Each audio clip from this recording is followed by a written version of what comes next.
Welcome to Nightlight. Step away from the mainstream and gather around as we enlighten the world and our realities and travel this cosmic journey we call life. Join us as we share with you and provide that beacon that can guide us all to a better way. Explore with us as we examine a metaphysical montage of spiritual insights covering everything from the mundane to the magical, UFOs to unicorns, and everything in between. This is a time of awakening, of sharing and evolving, of spreading our wings and soaring on the cosmic breath of creation.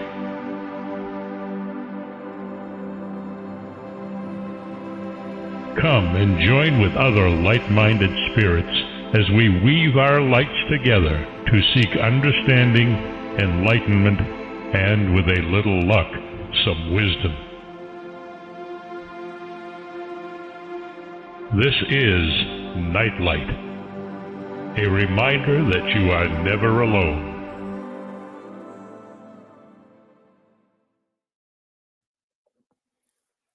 I hope everyone is off to a great start to the week. Jimi BLEU is returning tonight. He is the leader of the Jimi Hendrix tribute band Kiss the Sky. He is a Jimi Hendrix scholar as well. For our Australian listeners, he'll be touring Australia for 3 weeks in August. After the lovely Narissa and her partner in crime, Gwen, made me a Kiss the Sky roadie at Jurgles, I got a close-up look at Jimmy's wardrobe and the band's equipment. Aside from the sound, the band emphasizes meticulous detail in recreating the Jimi Hendrix Experience's iconic stage performances.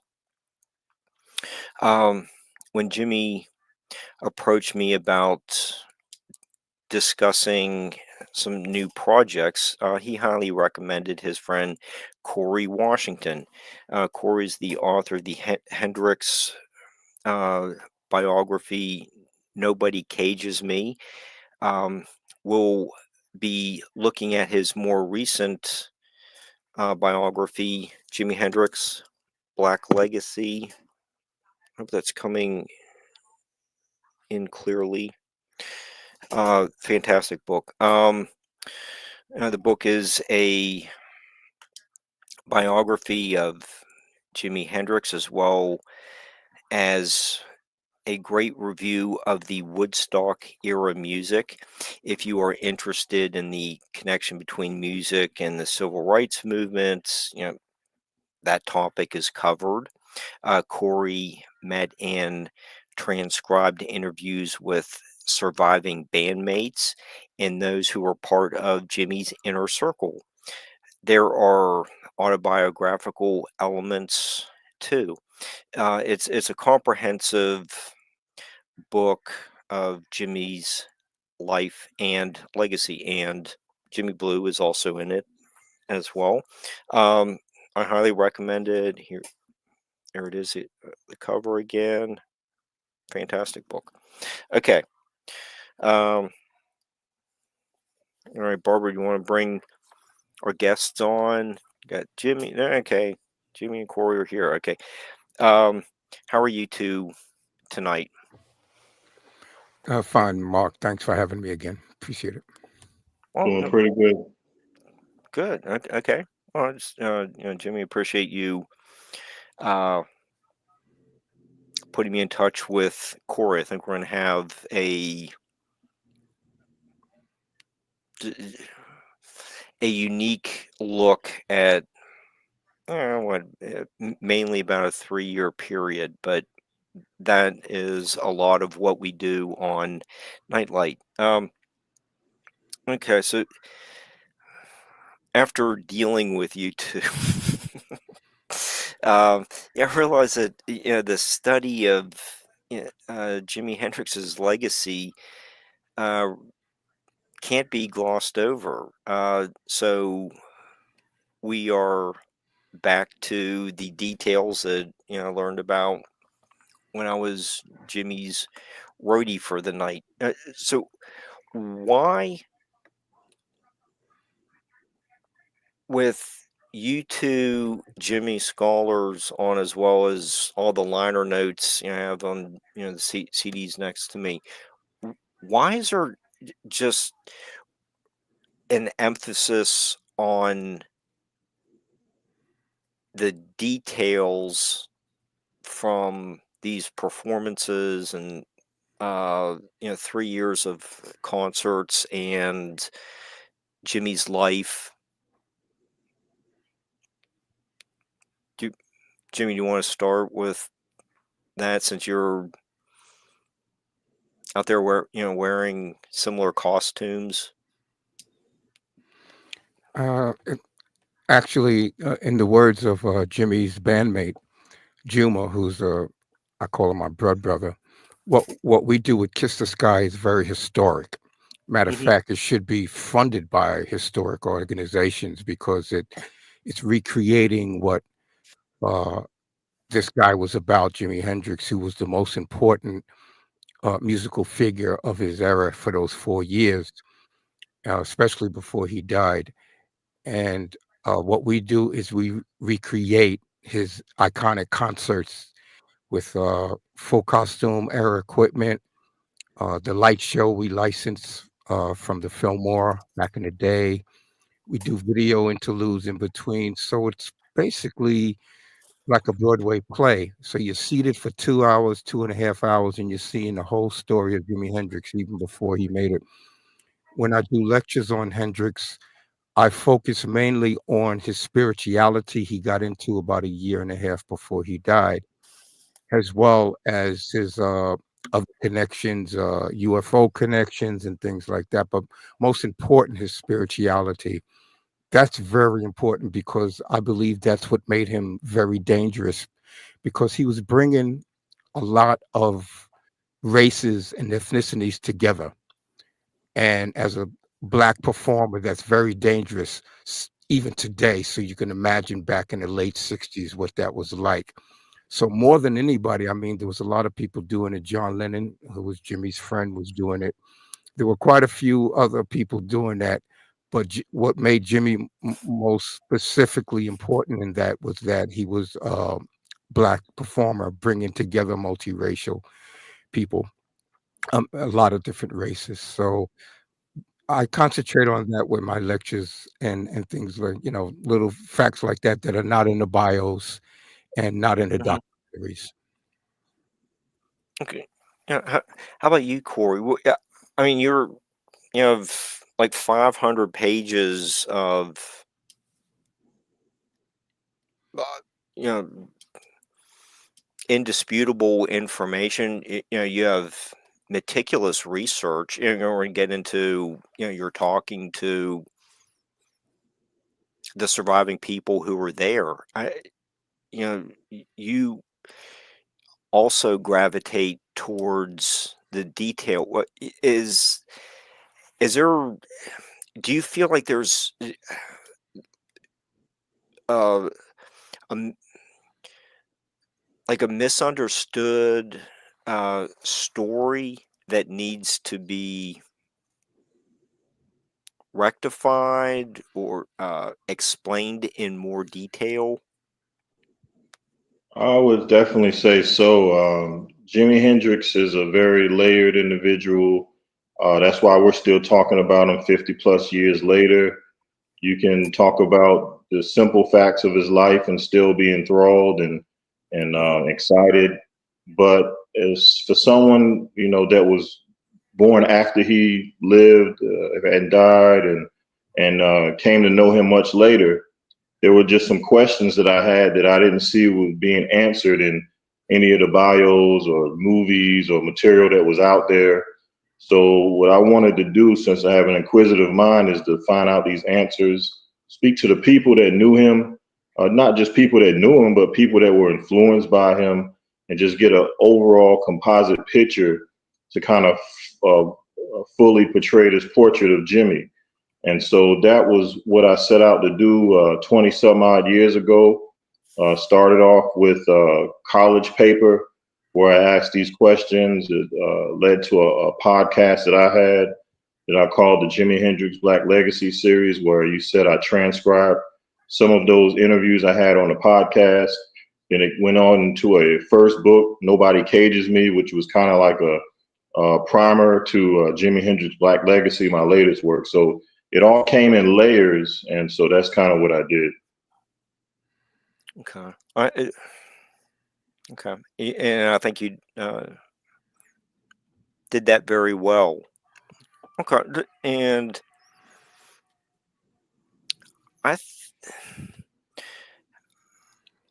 one of the things I wanted to, give both of you plenty of time, probably just do a whole 2-hour show on it, is just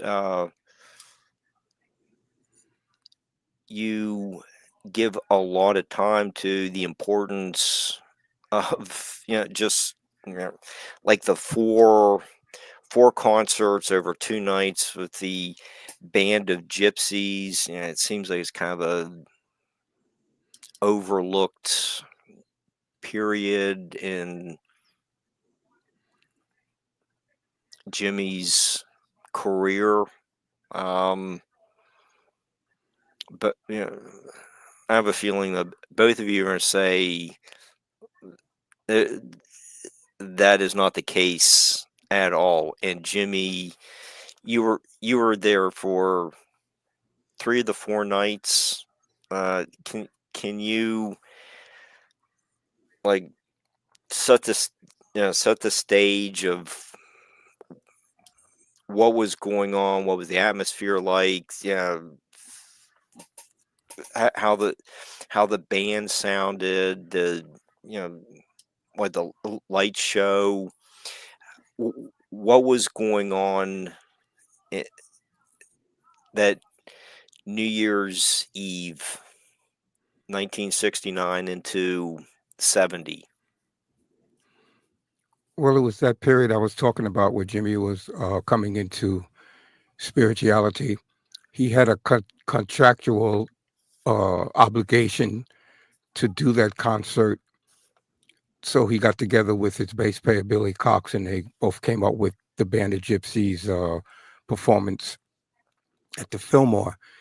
And being a member of Jimmy's fan club, I saw him a lot, hung around him a few times.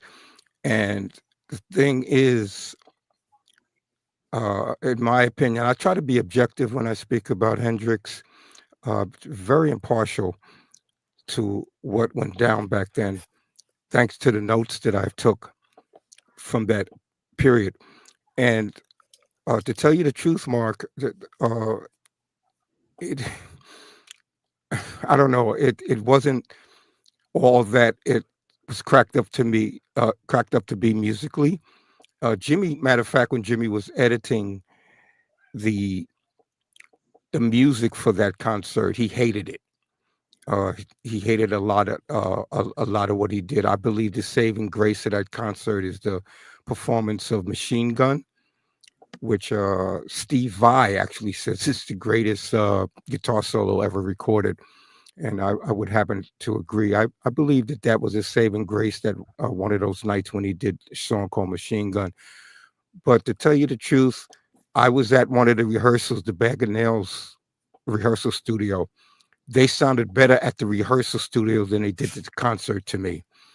And I know I mean, people were there because it was Jimi Hendrix, but believe me, it was not really, it didn't really hit me in the heart like the opening band did. The opening act there was called The Voices of East Harlem. These were teenagers, mainly, who were fronting a band, a really kick butt band. And that band was so kick butt that there was one of the times where I was sitting on the left-hand side and near where you go into the dressing room. And I saw Jimmy watching the band on one of their sets, and from the back, and he was so enthralled with that band, so much so that he emphasized that that band, that act, Voices of East Harlem, opened for him for future dates, which they did. They not only opened for him at the Madison Square Garden concerts, which was a horrific disaster, but they also went on tour with him for the Cry of Love tour on most of those dates in Europe. And he was going through a lot of problems with his manager, Mike Jeffries, over certain things, but he definitely put his foot down with that and said that I want these guys to open for me when I go on tour for Europe. So that's my take on that concert. There was a box set release that showed a little bit more about what went down, but believe me, I was there. I'm just going by from what I heard, as a musician, and that's pretty much when I'm sure Corey can give a good perspective on that as well. Yeah. Well, yeah. I guess from my perspective, of course, I wasn't there. So by the time I heard the Band of Gypsies, it was already heavily truncated. They took a lot of the hiccups out of there. So I wasn't privy to a lot of the mistakes, which I, of course, later learned when they released all that material later. People that had the bootlegs, of course, they knew about those things. But I think the thing about the Band of Gypsies for me is the concept of Jimmy. A lot of the people that I spoke to in my book, they would always come back to like, what hit you to Jimmy? What really stuck it to you when it came to Jimmy? And a lot of them would say the Band of Gypsies. A lot of them would say that's when they had their aha moment about Jimmy, that drew them to Jimmy. Of course, we've heard like people like Miles Davis when asked, and just like Jimmy said, he talked about that machine gun. That was something that really got a lot of people, put them on notice. And so it's like a lot of things with Jimmy, when you look at the totality of things, but when you zero in on his greatest moments, his zeniths, it's like nobody can really compare to that. So people took what they wanted to out of the Band of Gypsies.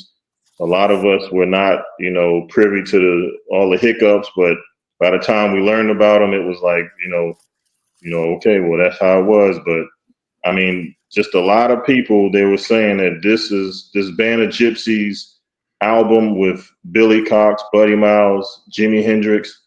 I mean, there was material on there that we never really heard Jimmy do again. Like, who knows? I mean, that was not something that he really got a chance to perform much in concert.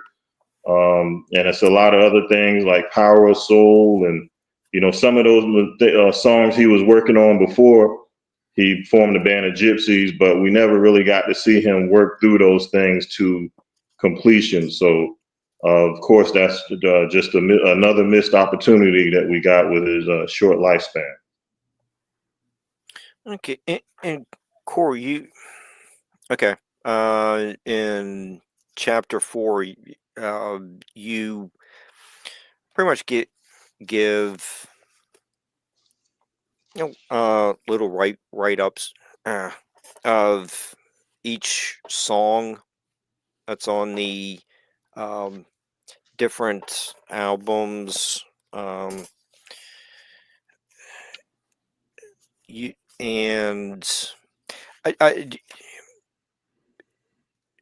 Jimmy, what were the Machine Gun CD and the Band of Gypsies CD? I'm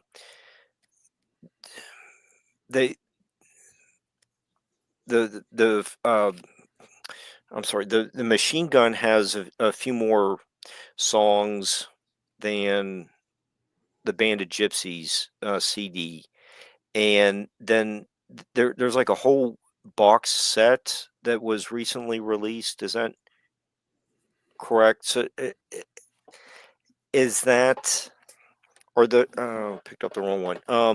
But are those pretty much the order in which the songs were played? Yeah, I'm not sure. I would have to double check with that. Maybe Corey would know. I do want to emphasize, though, that the album that we know, the Band of Gypsies album that was released just about after that concert, that album was mostly spliced together. Matter of fact, the person who mixed and edited that album, Eddie Kramer, should be given an award for splicing. That whole album is a splice job, except for Machine Gun. Maybe who knows, but certainly when you get to songs like Message of Love, you can hear a bad splice job when they come back in after the breakdown. I believe Power of Soul is the full. I would have to listen again. When you hear We Got to Live Together, that was a medley, a very long medley that they did. That's spliced. Um, so I mean, yeah, you're not really hearing what went down, but it was put together very well, at least for something to be released. And we have to keep in mind that Jimmy was only around for 4 years. He didn't have time to develop a lot of that new sound that he was working on. As a matter of fact, when he died on his Cry of Love tour over in England, he every day while he was on tour, he was calling his bass player Billy Cox with new changes to these songs like Angel and Straight Ahead, all of these songs that we used to hearing after he died. He was calling Billy Cox. He's like, hey man, I think I want to go into the bridge a little earlier. Well, you know what? I think I want to blah, blah, blah, blah, this and blah, blah, blah. He was making changes to his music. And then he died. So they had to just go ahead and throw the music together with what they had, edit it together and release it. But that's what was going on with Hendrix. He didn't have time to really develop this new sound. Yeah, I think you're probably talking about songs for Groovy Children, the box release.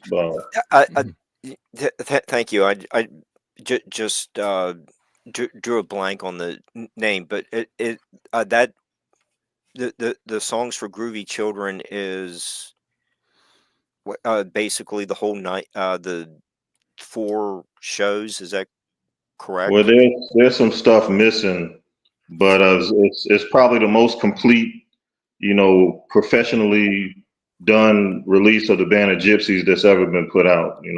Okay. I'll put it that way. Okay. So, in that chapter 4, cover. Who knows? Like Jimmy just mentioned. I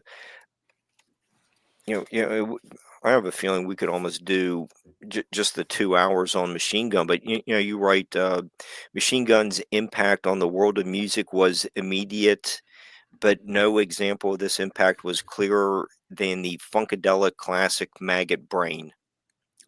Guitarist Eddie Hazel was emotionally prepared by George Clinton, etc. And you go in the whole story there.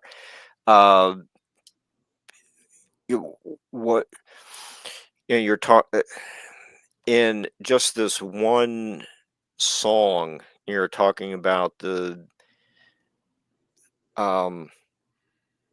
lengthy note.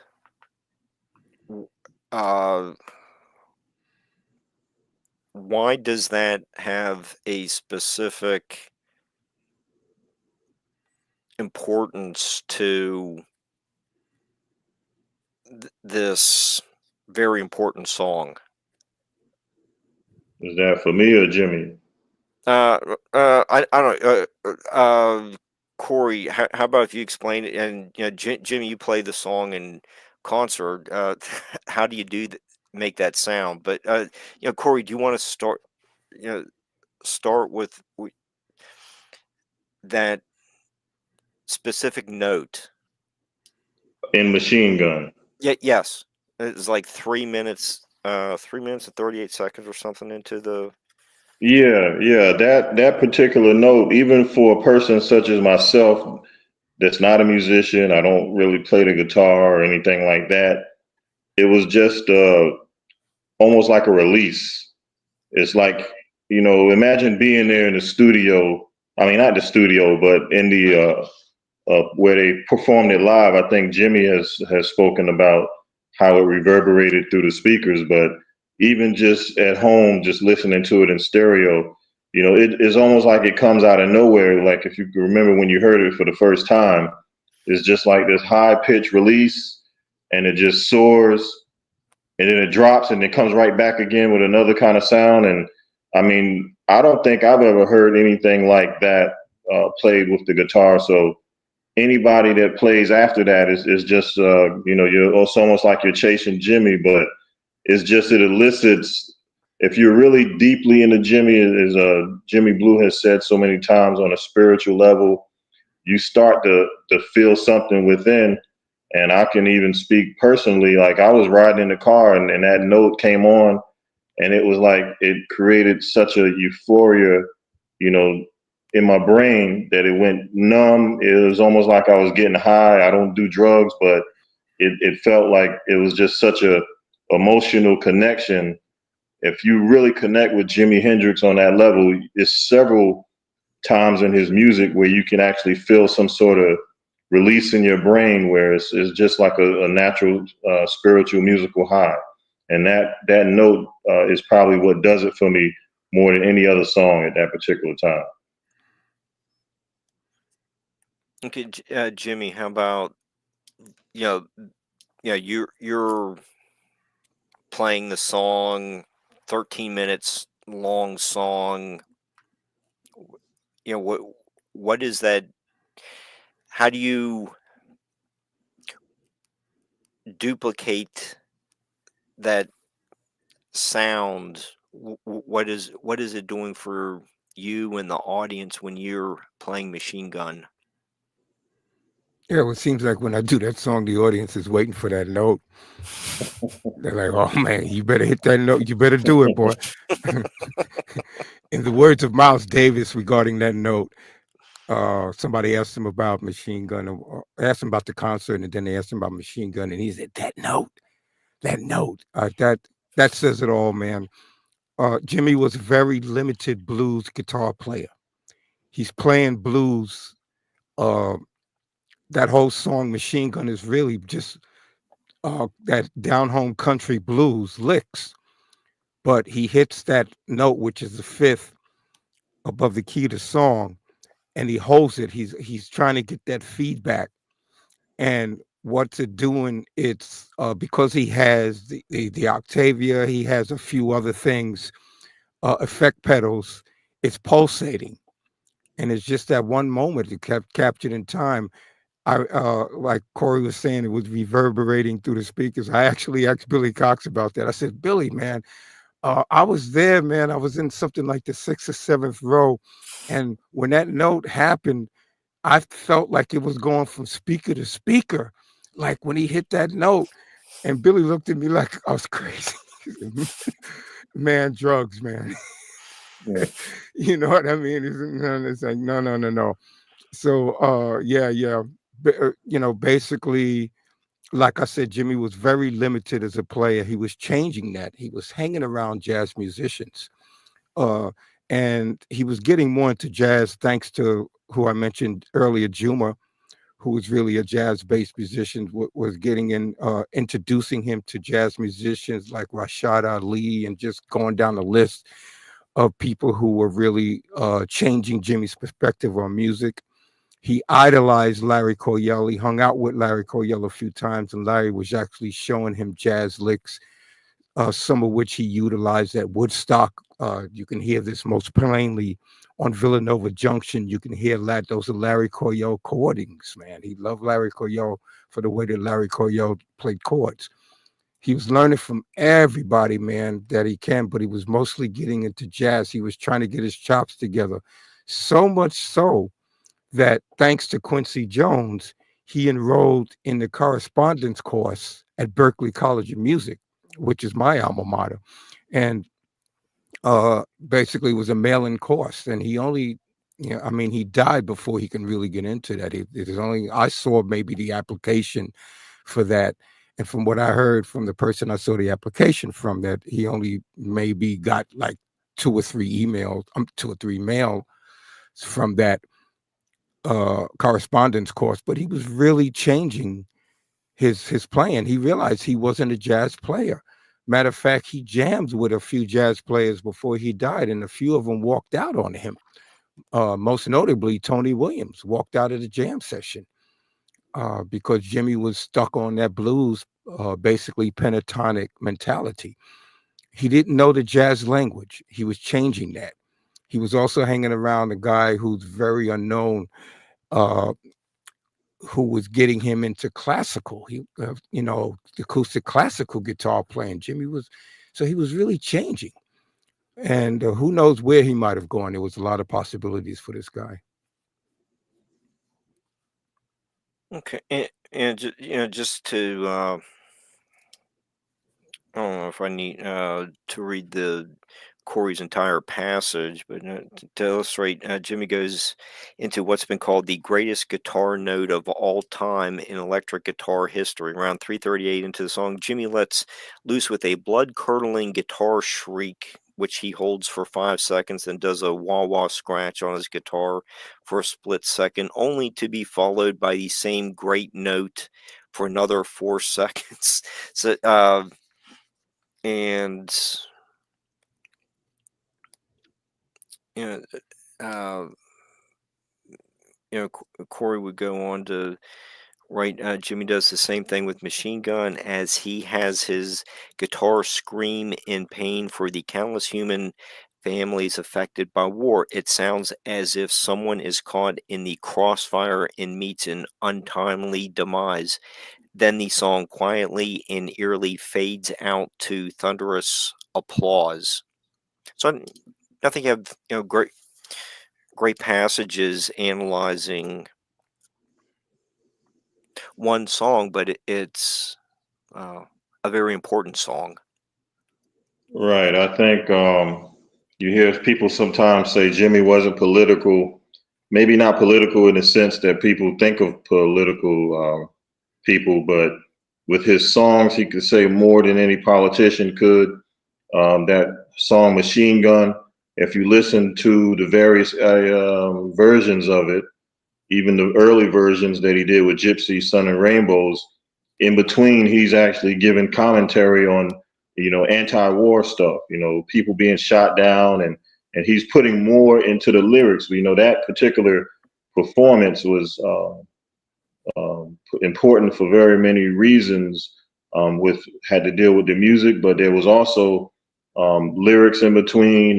Buddy would do his thing with the rat-a-tat or the, imitating the machine gun fire, but it was just like a total presentation. And at the end of it, that particular performance, when you listen to it, is just so eerie because for a split seconds there's silence, and then it's almost like the crowd kind of realize maybe what just happened, and then they just start clapping.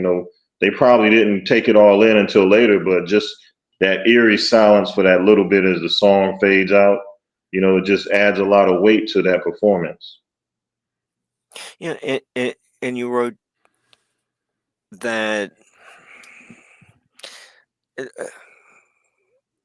those 4 shows over a couple nights,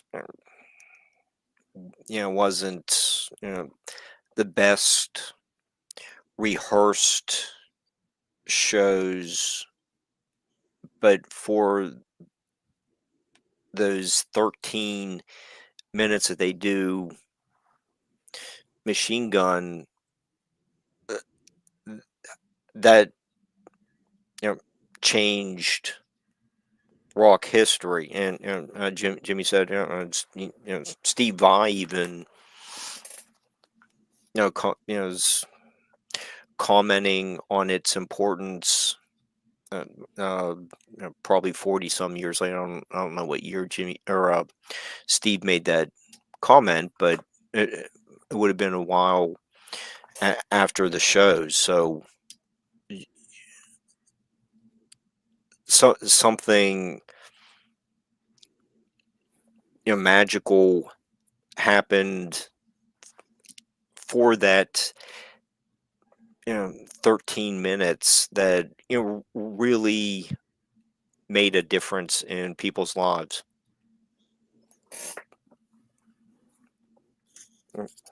That's kind of what Yeah, I was getting. I would definitely say so. I think Lenny Kravitz also had some important or interesting quotes on it, where he was like, after listening to that song, I got to go lay down and take a nap. That's how heavy it was. And a lot of the guitar players, they obviously took notice.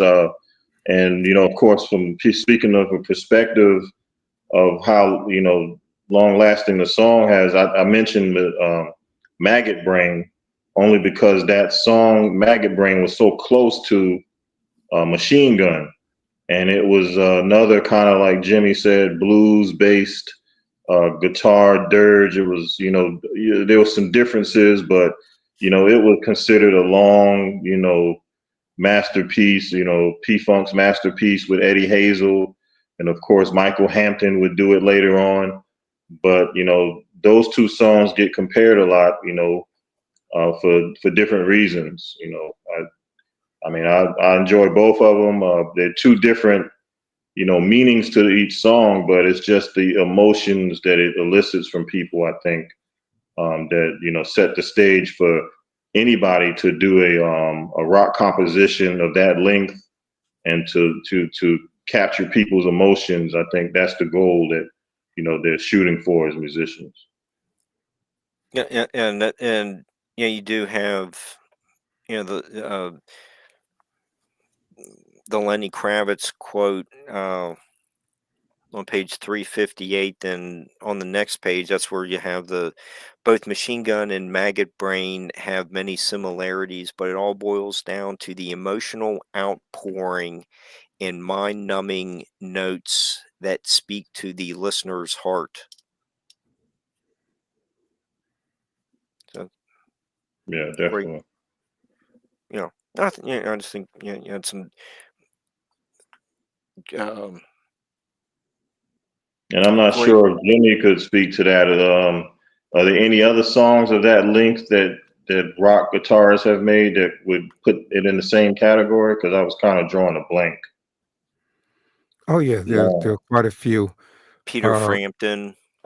Do Yeah, you feel like we do? yeah, there are quite a few, man. And the thing is, what made Jimmy's song a little bit different. It was a whole new thing with these three black guys getting together and doing quote unquote rock, which black people been doing rock for decades before that. But basically hard, psychedelic rock to have three black guys. That's what made that concert a little bit stand out from the rest of these guitar thingies that was going around back then. You have to keep in mind too that most of the time I saw Hendrix a lot. Most of the time I saw him, it wasn't good. It was either the band, the sound system. There was always a problem with this guy when he played. Whereas the other bands, the other concerts I was going to, I used to see Yes, Humble Pie, Grand Funk Railroad was my favorite. I'm actually on that double live album screaming with everybody else in that. Wow. But every time I saw these groups, Yes, Chicago, the sound was impeccable. I mean, just superb sound. But it wasn't like that with Hendrix whenever I saw him. So, I mean, there was a lot to take into what was going on back then. And he was working to really change all of that. But he died. That's the thing. He was rudely interrupted, as they say, Yes had a lot of long songs that A roundabout. yeah, Starship Trooper and Siberian Cantu. Yeah, they would have. I think a lot of those songs would have come out a year or two after the New Year's Eve shows, but Jimmy, do you see any kind of like connection, little symphonic crossover from what Jimmy was doing to the Yes songs? Yeah, I believe it was maybe yes was the tail end of the whole Hendrix thing around that same. I think I vaguely remember them being around the same time. But we were talking about Machine Gun, Hmm. and that's orchestral in the sense. Jimmy's telling a story in the same way that Yes would tell their story. And the reason why I like Yes is it was like I was getting into the writer Tolkien back then. So when I went to see Yes, it was like I was in the middle of a Tolkien novel. That whole especially the singing, John Anderson singing, Hmm. just put you in that place. And of course, the drugs helped, but basically, I very rarely got that from Jimmy, and he was working to change that. Now in the studio is a different story because you listen to songs like 1983, "A Merman I Should Turn to Be." That's very orchestral, Hmm. and he was working to really duplicate that whole thing live. He didn't have the musicians to do it with the experience or the band of gypsies. He didn't have the musicians to pull that off, and he realized that, which is why he was looking to put together other situations where he can pull off things like that. There was one time he was looking to get Keith Emerson on keyboards. Then he changed his mind and was really going for Stevie Winwood because Stevie Winwood also played guitar good. So he was looking for that. If you go on Google and do a search for the Jimi Hendrix telegram, you'll see that he sent the telegram to Paul McCartney, who was his good friend. As I said earlier, John Lennon and Paul McCartney were his best friends until his death, and sent an email for Paul McCartney to play bass with his new band that he was putting together, which consisted of Tony Williams on drums and Miles Davis. So that would have been, And Miles, at that time, was getting into keyboards. So Miles wouldn't have been playing trumpet in that situation. He would be playing a lot of keyboards. So he was really getting into that. So Jimmy was going in a lot of different situations. He would have kept probably the band of gypsies if he would have been able to. His management made him disband that situation, but he would have kept that whole Cry of Love band, but he was definitely getting into other situations. He wanted to explore other venues and get that, like you said, orchestral full of sound with not just guitar, bass, and drums. He wanted to really stretch out.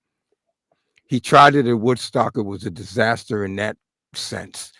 Woodstock was just a jam session. That almost didn't count. I think the saving grace for that concert was the Star Spangled Banner, which he had done countless times before then. It was just that it had resonance in everybody's heart at Woodstock. For some reason, it just sound wise, it came out better and it just resonated more with everybody at that particular concert. So he was getting into a lot of other things, Mark.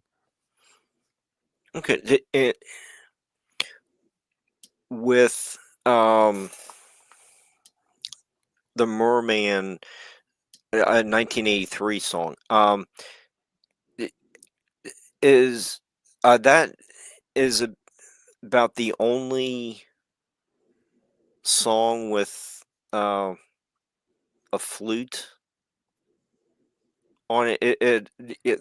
I was just trying to tie that back into the uh, symphonic type feel that you get on the Electric Ladyland uh, CD, but that was uh, a lot of that CD had several members of Traffic on, and uh, uh, I'll have to look up the. Is that Chris? the woodwind player playing that flute on 1983? Yeah, Chris Wood, I believe I, his I, last I, name. Yeah, okay, I just forgot his yeah, last name. he was good friends with Traffic and had Mhm. him uh come in on that album. That whole album was a game changer because it was Jimmy was in pretty much after Chas Chandler, his original producer for the first two albums, after he left in the middle of that album, Jimmy was just in charge of putting that whole thing together, producing that album himself, along with Eddie Kramer, who should be given a lot of credit for putting Jimmy's ideas into context. But yes, it's that album really changed it. And what's really interesting about that album, which is not in any of the books or the bios or the movies or the documentaries, is that album came about with Jimmy's first meeting with Sun Ra, the musician called Sun Ra. And a lot of people are not familiar with this guy, but this guy was a game changer with everybody he came in contact with, from John Coltrane, Miles Davis, Sly Stone, everybody he came in contact with, Rasan Kirk, that they changed their music completely overnight after speaking to this guy. That's how important he was musically.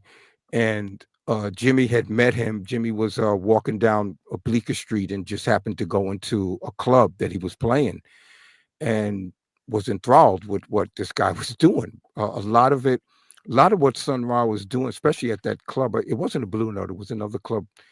A lot of what he was doing then was what Jimmy did on the first album with All Your Experience, that whole sound painting thing. And that's why Jimmy was so taken with him. So he got to speak to him a little bit before, after that performance, and then he got to speak with him again later on in his life. But that's pretty much that album came out of nowhere from the first two albums. You had All Your Experience, then you had Axis Boulder's Love, which they were really recorded at the same time. They just came out different months later. Axis came out months later. But then out of nowhere, you have Electric Ladyland, which Jimmy is jamming. He's extending song. He's doing sound paintings all over that album. There's a lot of things going on. And I believe, I didn't speak to him about this, but I believe that had a lot to do with that whole Sun Ra conversation. Nobody speaks to Sun Ra and comes out of the conversation the same. Anybody, any jazz musician who knows Sun Ra will tell you that for some reason they changed complete. Matter of fact, when John Coltrane changed his sound after hitting him off with Sun Ra, they thought he was going crazy. They said he's not blowing horn no more. He's doing a lot of drugs and he's playing just wild notes. He's not even blowing his horn. So that's what happened with that album. Sure. And Jimmy is sharing guitar duties with Dave Mason. You don't think Jimmy is pretty much the only guitarist. Well, that's not true. That there were Larry Lee was rhythm guitarist for Woodstock and other recordings. So I just want to stick to your point that the Electric Ladyland CD had a lot of differences from the first two CDs. Oh yeah, yeah. It gives you an idea where he was going, especially right after that. About a year or so after that, he was starting on building his own recording studio, which he never got to see the full thing built. But he was hanging out there and was able to utilize at least one of the rooms while it was being built before he died, and record some things out of there. So yeah, it was a whole big change coming with this guy. Okay, Corey, the viewers might need a little bit of time to process all this information that you two have been giving them. I mean, just do something that get into a little bit of your history and what you've done, and just kind of lighten things up for just a little bit. But you were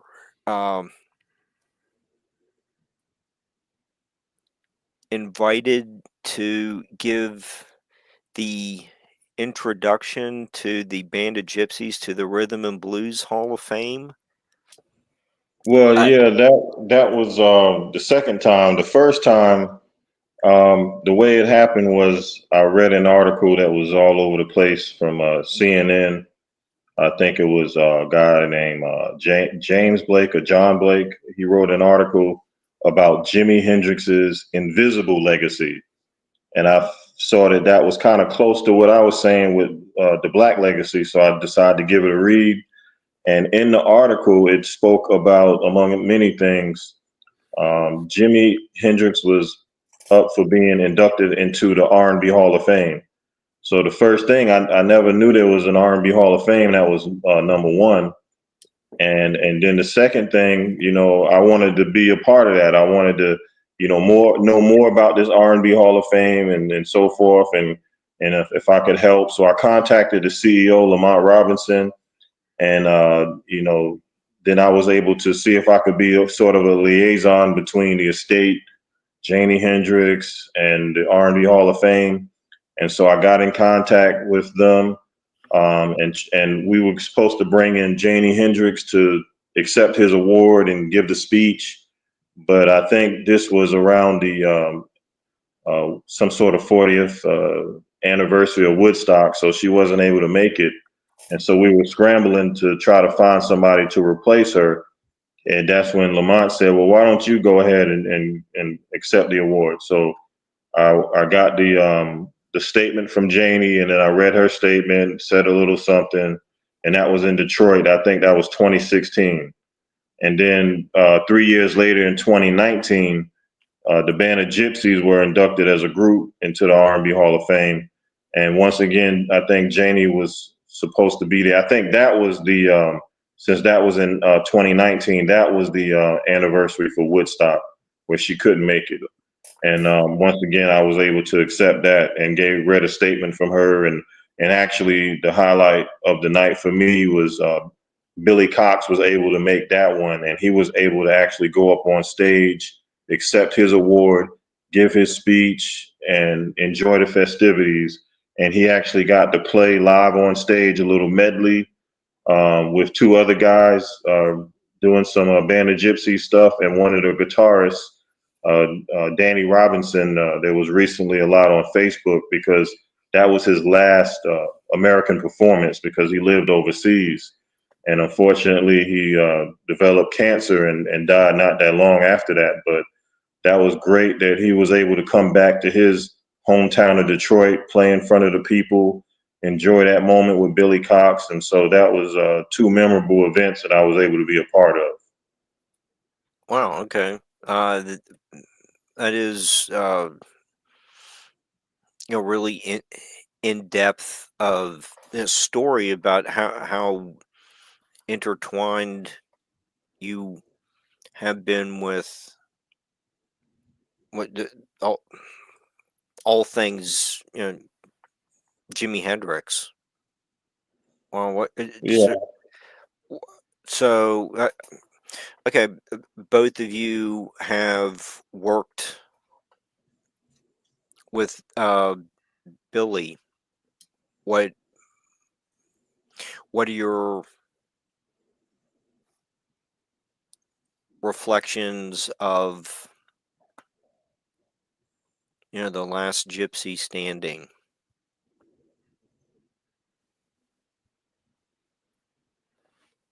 Cool guy. Yeah, that's yeah, last year we actually had him Juma, and the other percussionist, Velez, join us, Kiss the Sky, at the Suffolk Theater in Long Island. And it was a reunion that they did. They haven't been together like that in decades. So we got them together to join us on our Woodstock set there. And Billy is an amazing person. I could see why Jimmy really liked him. There were a lot of stories. I toured with him in 2016. There was a lot of stories that he told me that a lot of people don't know about Hendrix. But I can just sum it up, man. What a cool guy he really is.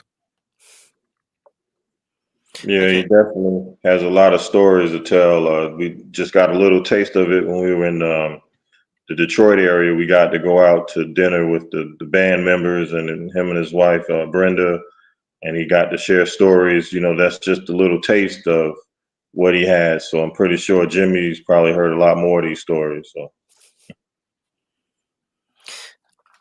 Oh, that sounds like a huge honor for you, Corey. Just kind of like walking into a situation and it's like, oh, okay, we're gonna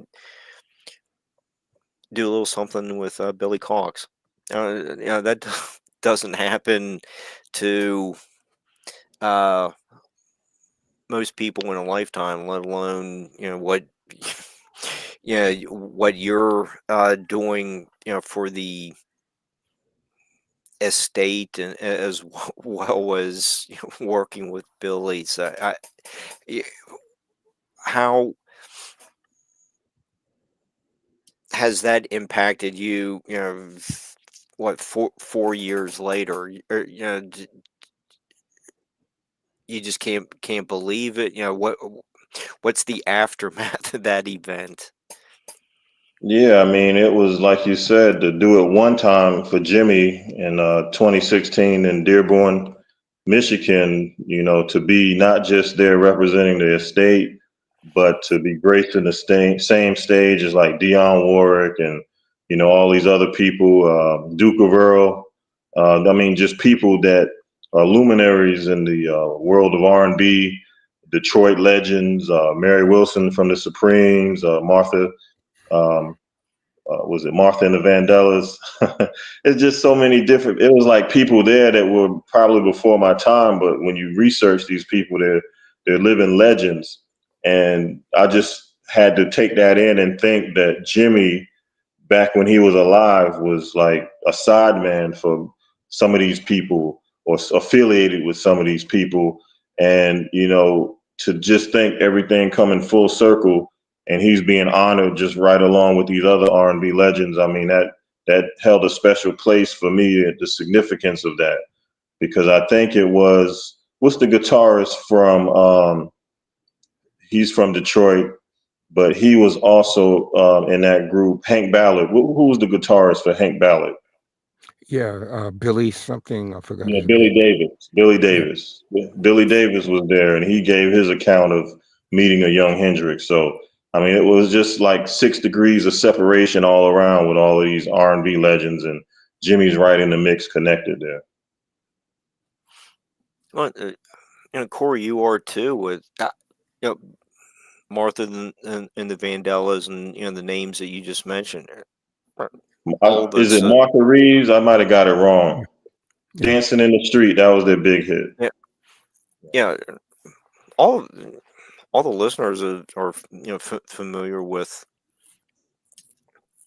their song, the people's names that you mentioned, and there you are at an awards ceremony with them. That's so like just like incredible with Jimmy Blue has worked with Al Green, and I'm sitting there in Augusta, Georgia, and I'm back. I just happened to make it backstage to meet Al Green, and I have a copy of my first book, Nobody Cages Me, and I got to actually ask Al Green about Larry Lee. And we know the Larry Lee connection with Jimi Hendrix and Al Green.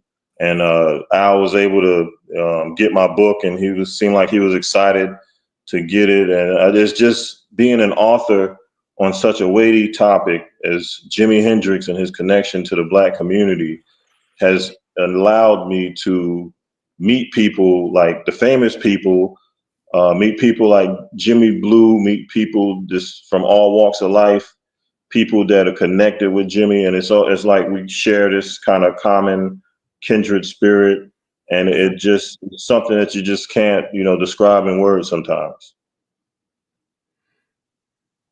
Okay, that might just be a lot of what tonight's show is about. Is are there words to even describe this? Like the 5-second long note at 3:38 of Machine Gun. What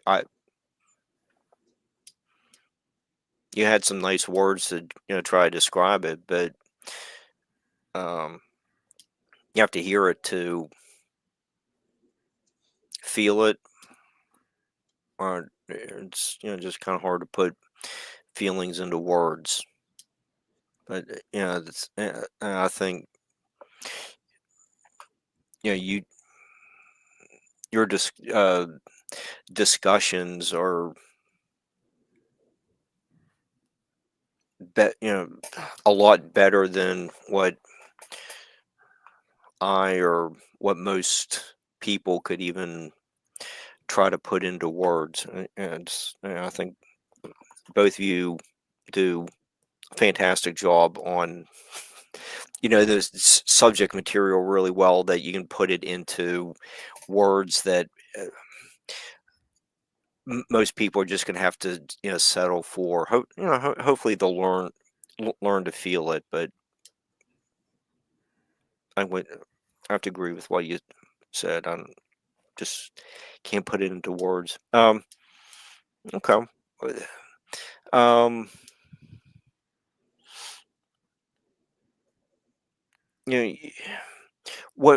What are Corey? You have a lot of other interviews in your book, like with Juma, and Jimmy has a long-standing friendship with him as well. And he's appears on the Woodstock CD and the People, Hells, and Hell and Angels, somewhat new release. Can both of you tell us a little bit about his role in Jimmy's legacy and everything, the recordings and live performances? Jimmy, you want to start? Another cool guy. Yeah, Juma, Billy. These guys are my blood brothers. What makes Juma very important, even before meeting Hendrix, he organized what are called the jazz loft sessions, meaning jazz musicians would meet after they play and go to these lofts in Manhattan and experiment with the music. Jazz music to Black musicians is considered it's our classical music, and it's a science. Real jazz is a science, so you needed a place to develop that science. And Juma, along with his partner, had the space for jazz musicians to come and experiment and really build on this legacy of jazz music. I mean, real jazz music, the whole language, the whole science of jazz. And he's responsible for that. So he brought that whole head game into Jimmy's perspective, and it changed Jimmy, which is why Jimmy liked him a lot. He was also connected with his more of his African, not only music but African spirituality. He actually played with and was good friends with the African drummer Olatunji. So he brought that whole thing into Jimmy's head, and it changed Jimmy. Matter of fact, when you look at the Woodstock footage and you see Juma playing on the right side of the stage, he's playing three of his drums that he actually made. He made those drums that he's playing at that concert. He's a very um, he's very gifted. You can see pictures when you go online and do the search. You can see pictures of him playing bass behind Jimmy. He played a different type of a bass from Billy Cox and Noel Redding, which Jimmy didn't think would jibe live with what Jimmy was doing, but jamming, he loved it. He loved what Juma brought to the bass guitar. He was also an accomplished flute player as well. So, yeah, I mean, I could speak about this guy on and on, but those are those things that I mentioned, especially the jazz loft movement. That was a whole movement in the late '60s, early '70s, and that says it all about this guy. He also gives lectures on Jimmy himself, and which are very interesting. Okay. Right. And Court, what I was thinking, is this photo of you at the with Billy at the What page is that on? 319? At and you see that Is that the rhythm and blues? yeah, that's it. And there you are Yeah, on. 319. Yeah, that was I was giving a speech for Jimmy, and that's Billy was waiting. He was gonna speak last, I believe, or he was gonna speak after me. So he's waiting to give his speech there. And that was at the Museum of African American History in Detroit, Michigan. Okay. How tall are you? You look like you're I'm towering 6'5". over. Oh, okay. Okay, that explains it. Yeah. Yeah, but Juma, I second that. Is a very cool guy. I've actually had a chance to meet and discuss things with him, and met him in New York City the first time at BB King's at a Jimi Hendrix tribute by that they used to have all the time, and at BB King's. I know Jimmy's been a part of that. I got to meet again in Seattle. So we've met at a couple of different places and met him in Detroit, this all over. So Juma, what got me about him was like Jimmy said, I remember I interviewed not just Jimmy Blue, but Juma on the subject of Jimmy and jazz.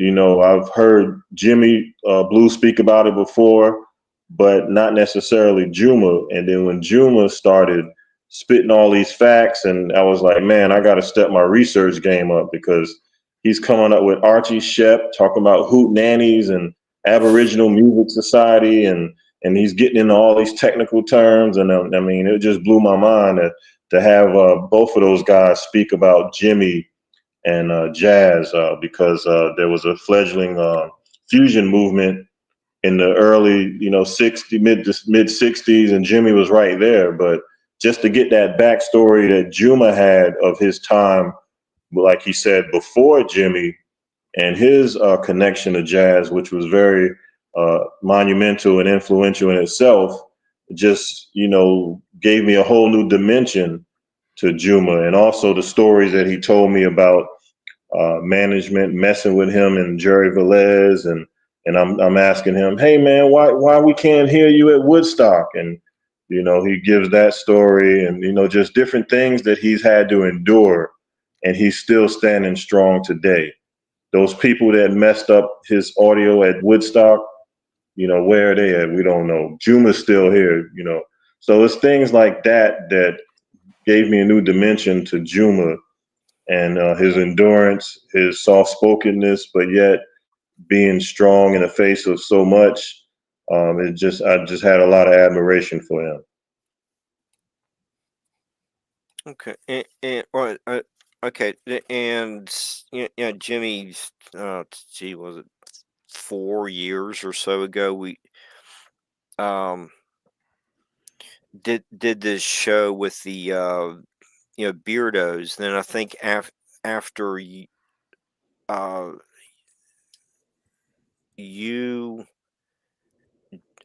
Jerry was the guest, and just trying to find uh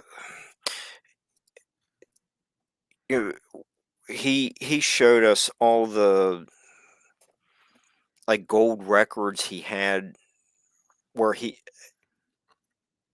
took his experience from Woodstock to being a founding member of Spyro Gyra,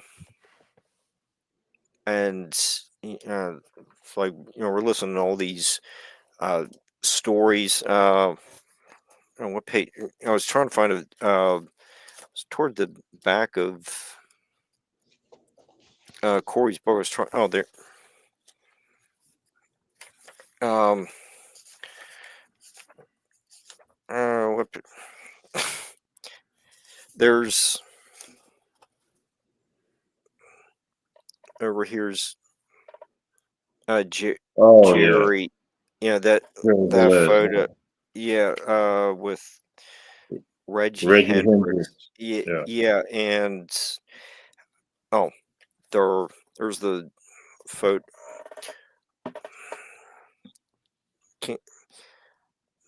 It's like I'm trying. Here's where I'm all screwed up here. Here's the Woodstock stage with Jerry right next to, and you can see him right there on Voodoo Child Slate Return. The video of it. But he, Corey was saying, the sound wasn't hooked up properly. But Jerry would go on to have a really interesting career with Latin fusion, jazz band. Spyro Gyro. Yeah. And yeah, that's just a continuation of the fusion that seemed emanated from Gypsy Sun and Rainbows or whatever wasn't the experience. It was like 5 different names said from the stage that day, but Jerry, I was really impressed with his discussions that he gave on the Beardo show. So what both of you have worked with him as well. So what are your recollections of being friends with Jerry? Yeah, he's an excellent player. Really cool guy as well. And he's played with so many people. I mean, from David Bowie on down the line, just Nile Rodgers, just so many people he's played as a sideman. But he knows the conga drum. he knows percussion, I should say, because he plays timbales just as well. He plays little drums. I mean, he's such a gifted musician, and he brings that. I could see why Jimmy, really dug him. And what Corey was saying about the microphones at Woodstock, I used to think it was something nefarious about that. until I interviewed on my radio show. I interviewed Corky Lang, the drummer from Mountain, and he actually, what happened was, one of the acts at Woodstock 10 years after, Alvin Lee, and 10 years after, uh, their drum mics wasn't working. So when they went to edit that whole thing to put the album together, there was no drums. And so what they had, they hired Corky to go into the studio and play behind that live track, which is a monumental feat. I still don't know how you did that because it's so right on. And it was just, from what Corky said, it was just one take. But there were a few other instances that Corky said that the mics wasn't working, which is why, as well as contractual reasons, that a lot of the acts from that concert were not included on that album. It wasn't just for contractual reasons. It's because the mics were really bad for that concert, especially after it rained.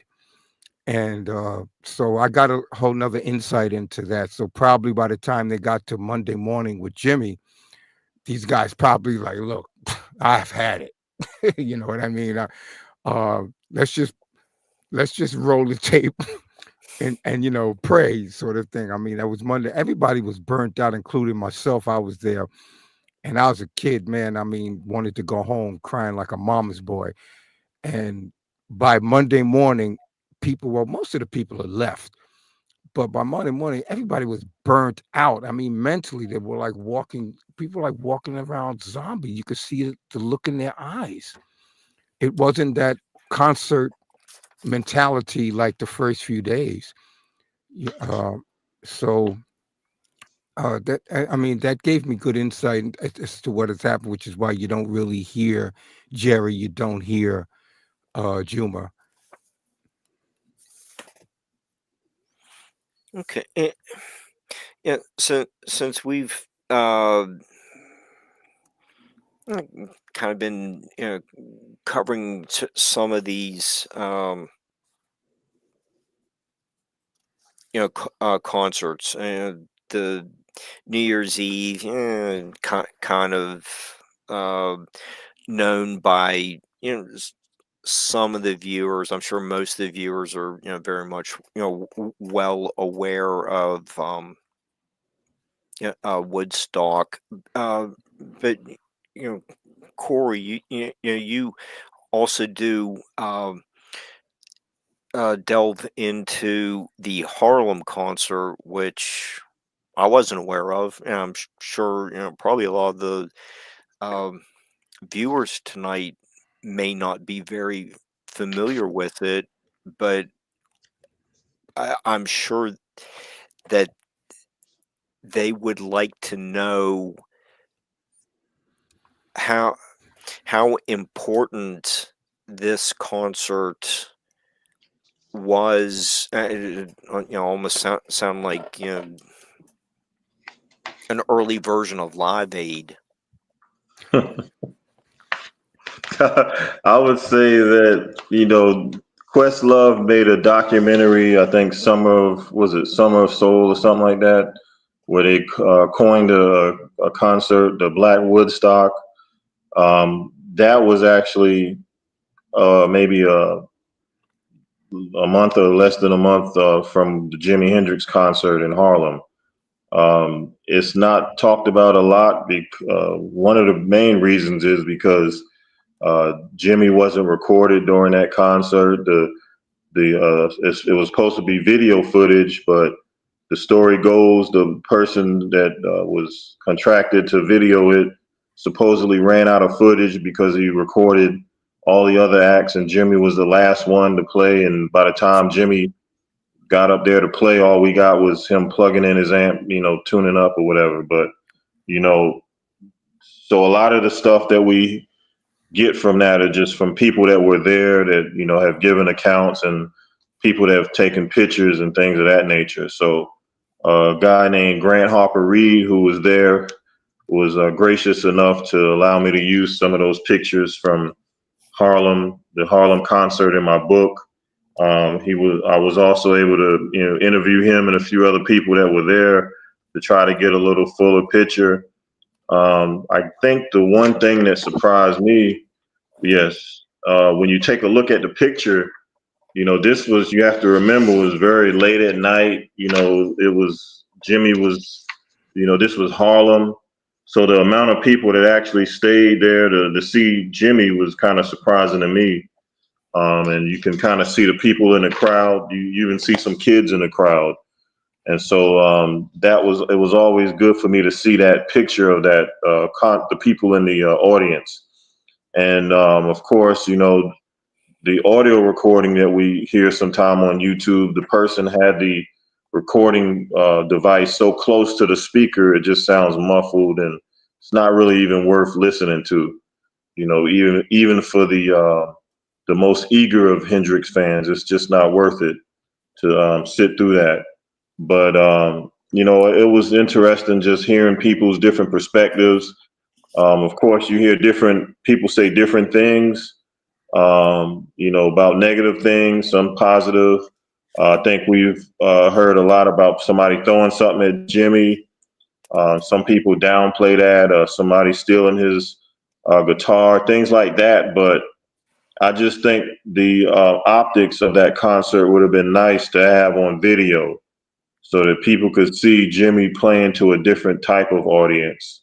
And it would have added to the mystique of the Woodstock, the all the other concerts. But we were kind of robbed of that, and all we have are pictures. So, I have to have to deal with that because I wasn't there, and it was only a handful of people there out of, it wasn't like a 10,000, 20,000 capacity place, so very few people could actually talk about that.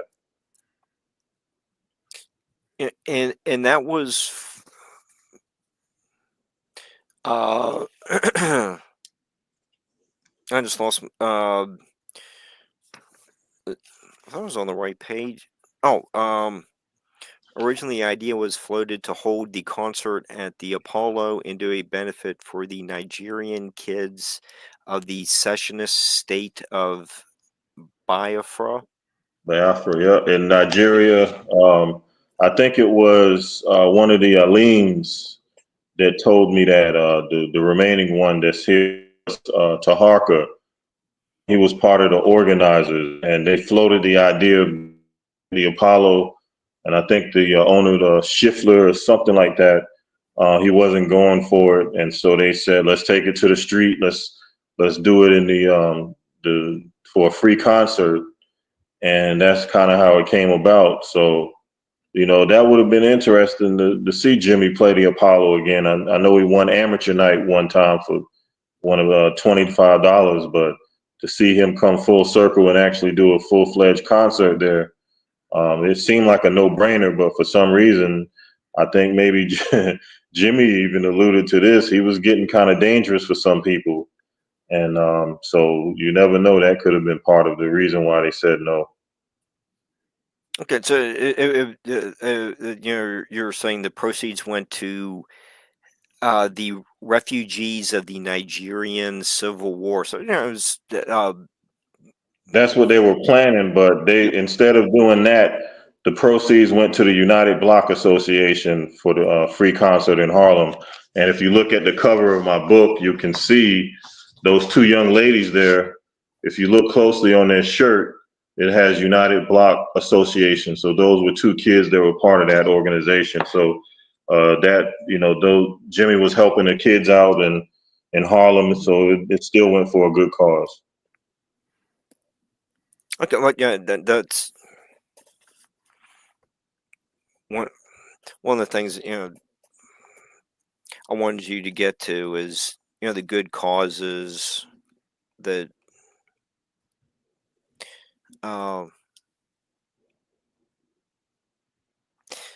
seem to have come out of things Jimmy was associated with. The sound problems. Okay, but the mischaracterizations of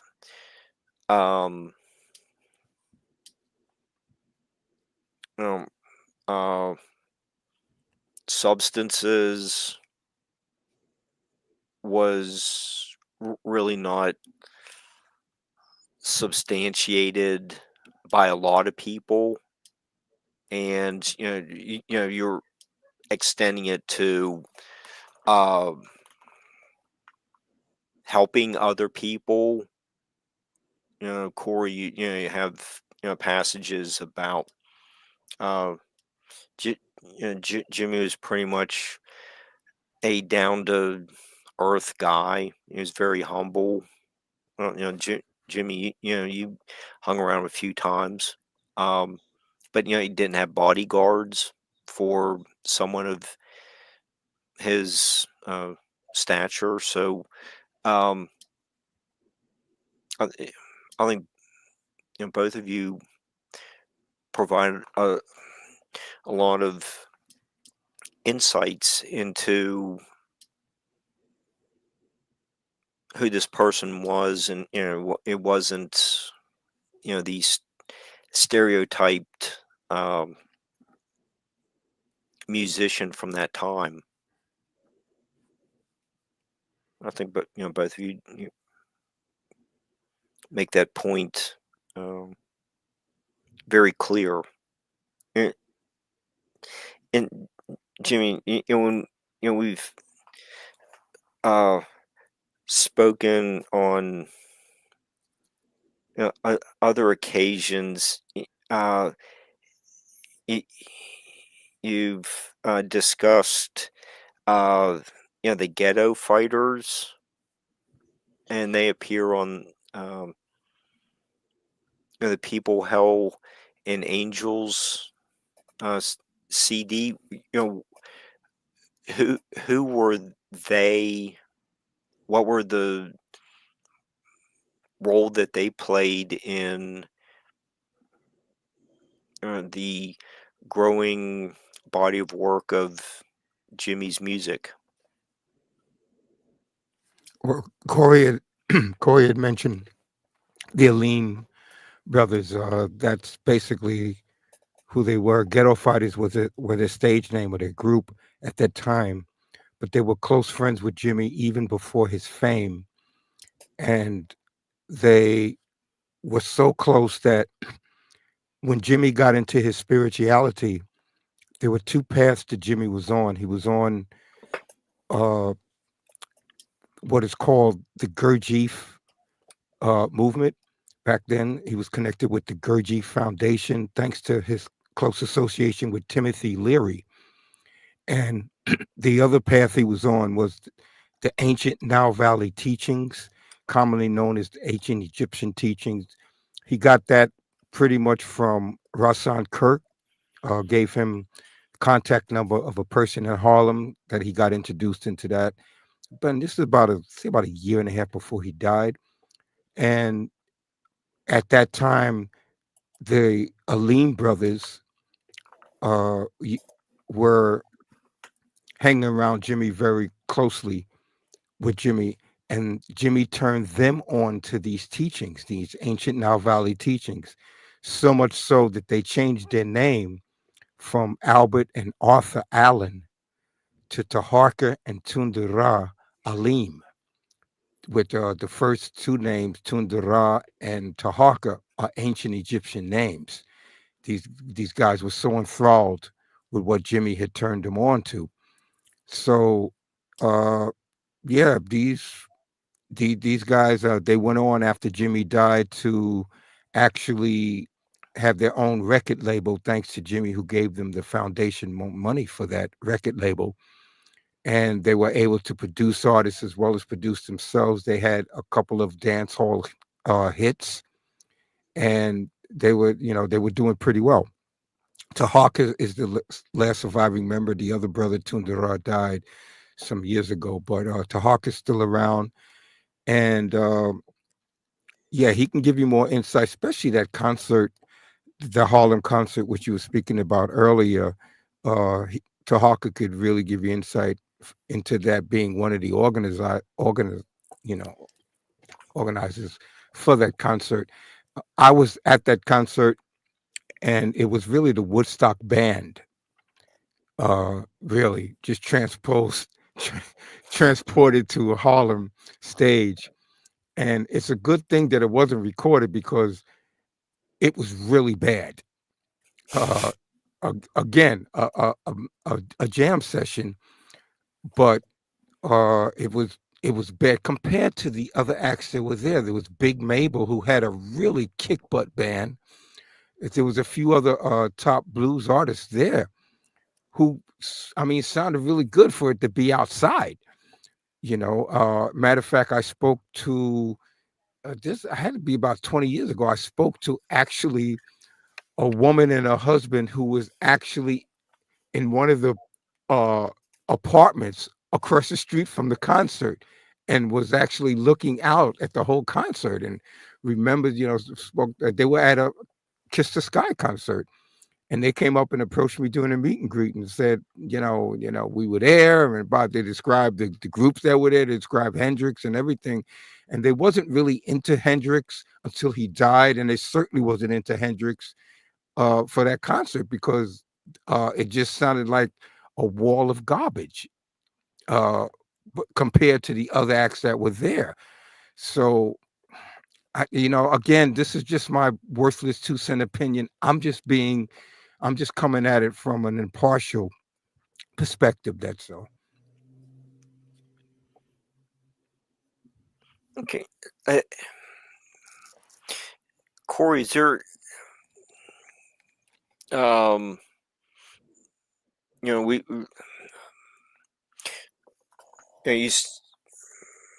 I know we kind of touched a little bit on Parliament and the transition from the Band of Gypsies 4 concerts into where George Clinton was like, this is a direction I like to take, my music. You really devote a lot of time to making that connection to Jimmy's being responsible for laying down parts of the funk movement of the early 70s. Sure, everyone enjoys hearing Flashlight and all those songs from you remember hearing as a kid. I know I'm one of them, but you did a lot of research on that section, and is there anything else you want to develop? Because I'm sure we could do a lot more, devote a lot more time to that. But is there anything else you want to say about that very important part of your Black Legacy book, or you want to go into something else that we haven't covered yet? Well, I think with Jimi Hendrix and funk, a lot of discussion was recently made on Facebook about the Mount Rushmore of funk, and they listed what did they list? George Clinton, James Brown. Some put Bootsy on there. Some people wanted to put Prince on there, and it was an argument. There's no argument about JB and George Clinton, but some of the other people they were arguing about. And it led me to think about a part that I had in my book where I discussed with a prominent funk scholar, Ricky Vincent. And he mentioned that, if you're going to have this Mount Rushmore of funk, it's almost like he's not on the mountain. He's like somewhere in the atmosphere, because that's how his guitar sound permeated funk music in terms of the guitar sound. When you think about Parliament Funkadelic, they were like a doo-wop band, you know, Motown kind of thing with the suits on. Same thing Jimmy started with. And all of a sudden, out of nowhere, they became this wild psychedelic. You know, Eddie Hazel changed his guitar approach. Then you started getting Ernie Osley in the early '70s with "Who's That Lady," and all of a sudden you start hearing this funk element of the rock guitar mixed in there. You have all these other obscure groups that people would have to research. You got Slave, who had a lot of guitar parts in their funk. You got a lot of these Dayton groups out of Dayton, Ohio. They would keep a guitar player on file that would do these guitar, Jimi Hendrix like guitar riffs in their funk music.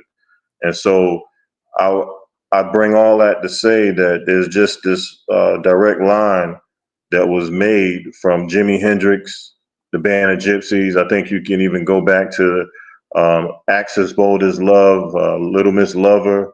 I know me and Jimmy have talked about that, the funk elements and that. And so, when you think about before Jimmy, and you think about black music and soul, R&B, or whatever, funk, and you think about the guitar, you had like the chicken scratch element with James Brown, Jimmy Nolan, people like that. But then all of a sudden, Jimmy comes along and then implements his style of guitar. And then going forward, you hear like more than just chicken scratch. You hear like the guitar player coming up, taking a solo, just like Jimmy would. So that's why I always got to give Jimmy credit for doing something with the funk. I love Sly Stone is also another one of my favorite artists, probably number two. But you just can't deny the specific things that Jimi Hendrix did, and that's why I like to go into detail in my book with that. Yeah, I'm probably one of many of tonight's viewers. I really didn't make the connection very very well. Other than few examples that Jimmy and I've spoken about on other shows. Okay, they knew some of these people knew each other, but I didn't. I'm not a musician, so I really didn't make the connection all that well. But after reading your book, I was like, oh, okay, I see where you're going with that, and I think what both of you have covered tonight is, I think what Barbara and I try to do with a lot of the nightlight shows is taking the viewer back to certain periods and let the scholars, recreate that time period. And I think tonight just uh, went really well with you two uh, making a lot of connections that probably a lot of people may not be aware of, but uh, I hope that after the show they start going to YouTube and listen to one song, then look up the other, and you know, really, start connecting the dots. And I just really appreciate what you two have done tonight, and J- Jimmy making the recommendation of have having you as a guest this evening. Um, but let's see, what was another, and besides the jazz that was you bring up a little bit of Third Stone from uh, the Sun, and on the first CD, and the jazz is more fully developed with Chris Wood doing the flute on the 1983 song. Yeah, there was a lot of sci-fi elements that were part of the songs as well. Jimmy had an interest in UFOs. I think when Merle Fankhauser was a guest, 5 or 6 years ago, kind of uh, touched on that a little bit with his Rainbow Bridge revisited documentary. But Jimmy, what are some of the sci-fi elements that appear in some of Jimmy's lyrics? Well, before I answer that, you mentioned the Rainbow Bridge concert. A lot of people are not aware of the importance of that concert, and although it didn't turn out the way that the planners wanted it to turn out, what was important about that concert, again, Jimmy hated hated his playing there, but what was important was that the organizers of that concert, the Rainbow Bridge, the full name is the Rainbow Bridge Color Sound Vibratory Experiment. That was the name of the concert. The organizer wanted to bring together that whole vibration of sound. Matter of fact, the introduction to bring Jimmy on, I'm paraphrasing, but he says, "Hey, if we can all just let Jimmy just settle down, meditate or whatever, let Jimmy stick it to us and lead us across that rainbow bridge." Jimmy was supposed to do that with his music. Basically, that's what that was about. But the most important thing to me that I bring out in my lectures of that concert is that this organizer, he brought together spiritual leaders from across the planet to come to Hawaii. Most of them did not go to that concert, but there was matter of fact, the concert was the culmination of that event. I mean, days before there were other events happening related around the Rainbow Bridge theme. So these spiritual leaders from all, like I said, from all over the planet came to the USA to get together. That's very important. That's overlooked unless you're into spirituality. If you're not on a spiritual path, it's going to go right over your head what that's about. But that's what was important. And of course, that had an effect on Jimmy eventually. But as far as the UFO element, when Jimmy first got discovered by Chaz Chandler, Chaz was grooming him and took him to England. Chaz told me, quote unquote, stole all of Chaz's sci-fi books. Chaz was deeply into sci-fi. One book that really hit Jimmy the most was by a sci-fi author named Ursula Le Guin. And I mean, there were other books he based Purple Haze on. There's other books that, I don't have the list in front of me, but that got him. But this one book by Ursula Le Guin, actually two books. One was called The Left Hand of Darkness, but the book that affected him the most was called A Wizard of Earth's Sea. And that book is about a guy who basically goes to study under a wizard and accidentally opens up a portal and brings this evil into existence against, his teacher wouldn't let him do it, but he did it anyway and brings this evil in. So he has to really improve his wizard skills to fight off this evil presence. That really got to Jimmy, so much so that before Jimmy died, he submitted a film script to his record label, Warner Brothers Film, for a film.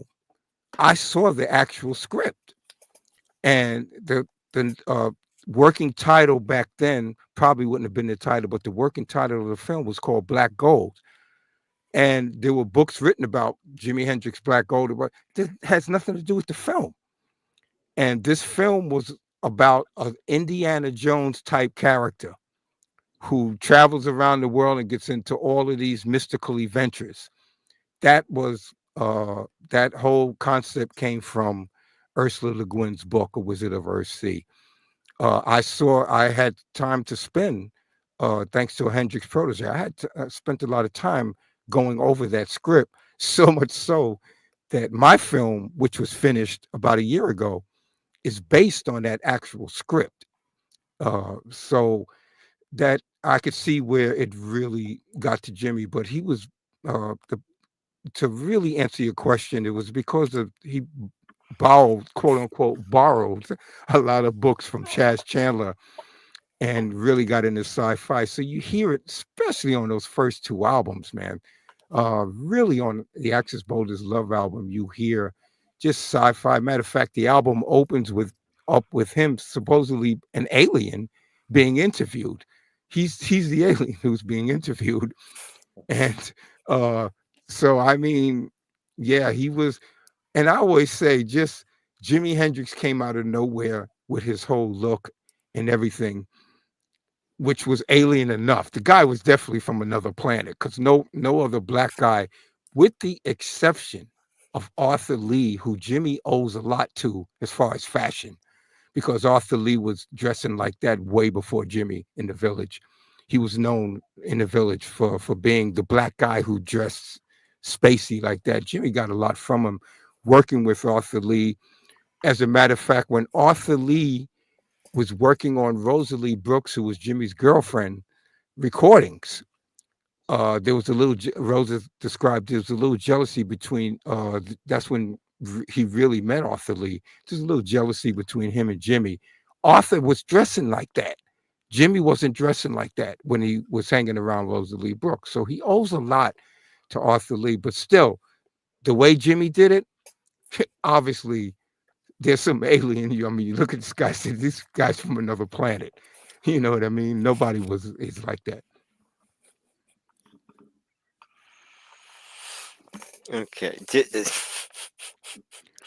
I think Jimmy even had a song with Curtis Knight, like way back in the mid '60s, called UFO. So I mean, Jimmy's in a long line of black artists that have delved into this Afrofuturism. Of course, Jimmy Blue already mentioned Sun Ra, Jimi Hendrix, and then of course after that, George Clinton with his whole mothership connection. And by then, you know, in the '70s, it kind of opened wide up when Star Wars came out. But you got to give it up for those people that were doing that before Star Wars was even thought of. You know, like Sun Ra and Jimi Hendrix, Third Stone from the Sun. He's alluded to, you know, several topics of you know, spaceship coming and taking people away and things like that. I mean, these are concepts that, you know, he sprinkled into his music, but it's just like a futuristic sound that he was playing anyway with his guitar. I mean, you know, making all these weird sounds and you know, coming out of the speakers and you know, things like that. It just, you know, spacey anyway. So it all connects. That's a great point, Corey. I'm glad you actually reiterated on that because that's an excellent point. And actually, his UFO interest in UFOs and otherworldly things actually led him to his spirituality, which is what it's supposed to do. You know, things like that are supposed to lead a person to find the true mystical, you know, purpose of why they're on this planet, and that certainly did for Jimmy. So much so that he are you familiar? I'm not sure if you're familiar with a woman named Alice Coltrane, the wife of John Coltrane. And basically she spoke at my high school. I went to high school of performing arts. She was one of the I call them dignitaries, but one of the icons who spoke in my high school. And she basically said that she reached out to Jimi Hendrix before he died to collaborate with him. Now, Alice Coltrane, after John died, she became a Hindu guru. So much so that she had an ashram in California that when she died in the 90s, that ashram continued until it had a really big fire in early 2000 something. But she was actually a guru that had a lot of followers living in that ashram. She was considered a guru. But she said that she reached out to Jimi Hendrix for musical collaboration. She got the number from Miles Davis, and she got the runaround from Jimmy's management, so much so that she gave up and she reached out to Carlos Santana next. She did do an album with Carlos Santana, Pharoah Sanders, jazz musician, a few others. And but the importance of that association with Carlos and her, it affected Carlos so much that the guy changed his name to David Dip. He was no longer calling himself Carlos Santana. He changed his name to David Dip from being around Alice Coltrane. He went through that for years. And that's because his spirit, whole spirituality affected him so much. So probably would have done the same with Jimmy as well. But the first person she said she reached out to was Hendrix. Okay. We're gonna have to start, wrapping in a few minutes. But I just wanted to give both of you, a little bit of time to, plug websites, upcoming appearances, and we'll uh, call it an evening after that. Jimmy, you want to go first? Okay. Websites are actually the best way to get an idea what I'm about is go to my link tree, and that would be linktree / Jimmy Blue. That's JIMY. That's one M BLEU. I don't know the actual link tree, but I think it's link LINKTR dot EE / Jimmy Blue. I think it's something like that. But you can go to Linktree and just type in Jimmy Blue, you'll get it. That has all of my websites on there. My personal website, New Divinity SFC.com. That's New Divinity. S is in sound, F is in film, C is in creation.com. My Hendrix website, I do Kiss the Sky, which is a recreation of Jimi Hendrix, his iconic concerts in a Broadway play type setting. I've been doing a Hendrix show for 57 years. This is my 57th year. The website for that is kisstheskytribute.com. It's kisstheskytribute.com. And my link tree also has my Al Green Show websites. I do an Al Green show. This has all of my listings there. The trailer to my film. Just everything is on there. So that's the best way to really get an idea what I'm about. Okay. And Corey, how about you? If you want to check out more and take a deeper dive into Hendrix, check out my books, Nobody Cages Me and Jimi Hendrix Black Legacy. You can get it on Amazon, Barnes and Noble, or you can just do a search engine, type it in, and different places will come up. Cool. Okay.